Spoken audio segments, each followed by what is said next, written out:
ಸರ್ಕಾರಿ ಗೋಮಾಳ ಜಮೀನು ಒತ್ತುವರಿ ಆರೋಪ ಕ್ರಮಕ್ಕೆ ಬಂಟರತಳಾಲು ಗ್ರಾಮಸ್ಥರು ಆಗ್ರಹಿಸಿ ಮನವಿ.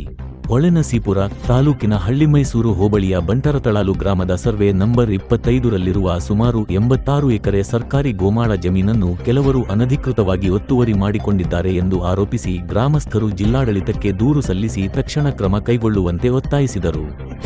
ಗ್ರಾಮಸ್ಥ ಪ್ರಕಾಶ್ ಮಾತನಾಡಿ, ಗ್ರಾಮದ ಕೆಲ ವ್ಯಕ್ತಿಗಳು ಜೆಸಿಬಿ ಯಂತ್ರ ಬಳಸಿ ಜಮೀನನ್ನು ಸಮತಟ್ಟುಗೊಳಿಸಿದ್ದು, ಇದು ಗ್ರಾಮದಲ್ಲಿ ಜಾನುವಾರುಗಳಾದ ಹಸು, ಎಮ್ಮೆ, ಕುರಿ ಸೇರಿದಂತೆ ಮೇಯಿಸಲು ಬಳಸಲಾಗುತ್ತಿದ್ದ ಗೋಮಾಳ ಭೂಮಿಯಾಗಿದೆ.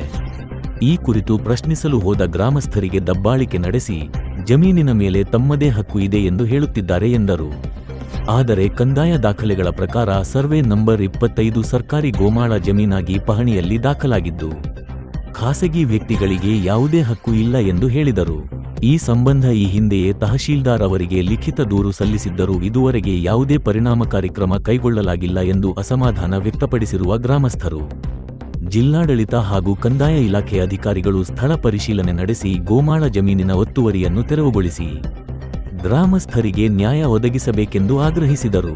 ಒತ್ತುವರಿ ಆರೋಪಕ್ಕೆ ಸಂಬಂಧಿಸಿದಂತೆ ಅಧಿಕಾರಿಗಳು ಸಮಗ್ರ ತನಿಖೆ ನಡೆಸಿ ವಾಸ್ತವಾಂಶದ ಆಧಾರದ ಮೇಲೆ ಅಗತ್ಯ ಕಾನೂನು ಕ್ರಮ ಕೈಗೊಳ್ಳಬೇಕು ಎಂದು ಗ್ರಾಮಸ್ಥರು ಮನವಿ ಮಾಡಿದರು. ಈ ವೇಳೆ ಗ್ರಾಮಸ್ಥರಾದ ಲೋಹಿತ್, ಚಲುವೇಗೌಡ, ಸ್ವಾಮಿ, ರಮೇಶ್, ಲೋಕೇಶ್, ಕೃಷ್ಣೇಗೌಡ ಸೇರಿದಂತೆ ಇತರರು ಉಪಸ್ಥಿತರಿದ್ದರು. ಪ್ರಕಾಶ್, ಲೋಹಿತ್, ಚಲುವೇಗೌಡರು ಸರ್ವೆ ನಂಬರ್ 25ರಲ್ಲಿ ದನ ಕರುಗಳಿಗೆ ಅಂತ ಬಿಟ್ಟಿದ್ದ ಭೂಮಿನ, ಸರ್ಕಾರಿ ಭೂಮಿನ ಒಂದು 10 ಜನ ಜೆಸಿಬಿಲಿ ಕೆಲಸ ಮಾಡಿಕೊಂಡು ಏಕಾಗಿ ನೈಟ್ ಎಲ್ಲ ಮಟ್ಟ ಮಾಡಿಕೊಂಡು ಇದು ಮಾಡ್ಕೊಂಡ್ರೆ ಸರ್. ದನ ಕರುಗಳಿಗೆ ತೊಂದರೆ ಆಗಿದೆ, ನಮಗೇನೋ ತೊಂದರೆ ಆಗಿದೆ ಬಿಡಿಸ್ಕೊಡಿ ಅಂತ ಜಿಲ್ಲಾಧಿಕಾರಿಗಳಿಗೆ ಮನವಿ ಮಾಡೋಕ್ಕೆ ಅಂತ ಬಂದಿದೆ ಸರ್. ಸರ್ಕಾರಿ ಜಮೀನಿಗೆ ದನ ಕರುಗಳಿಗೆ ಮೇವಿಲ್ಲ, ಎಲ್ಲನೂ ಗೋಮಾಳನ ಬಿಡಿಸ್ಕೊಡ್ಬೇಕು. ನಮಗೆ 86 ಎಕರೆ ಜಮೀನಲ್ಲಿ ಎಲ್ಲನೂ ಒತ್ತುವರಿ ಮಾಡ್ಕೊಂಡಿದ್ದಾರೆ, ಅಕ್ರಮ ಮಾಡಿ ಮಾಡ್ಕೊತಾ ಇದ್ದಾರೆ 10 ಜನ. ತಹಸೀಲ್ದಾರ್ಗೆ ಮನವಿ ಕೊಟ್ಟಿದ್ದು, ತಹಸೀಲ್ದಾರ್ಗೋಸ್ಕರ ಮನವಿ ಕೊಟ್ಟಿದ್ದು, ಅವ್ರೇನೂ ಕ್ರಮ ತಗೊಂಡಿಲ್ಲ. ಅದಕ್ಕೆ ಗ್ರಾಮದವರಲ್ವಾ DC ಹತ್ರ ಒಬ್ಬರು ಬಂದು ಯಾರು ಪರಿಶೀಲನೆ ಮಾಡಕ್ ಬಂದಿಲ್ಲ ಸರ್.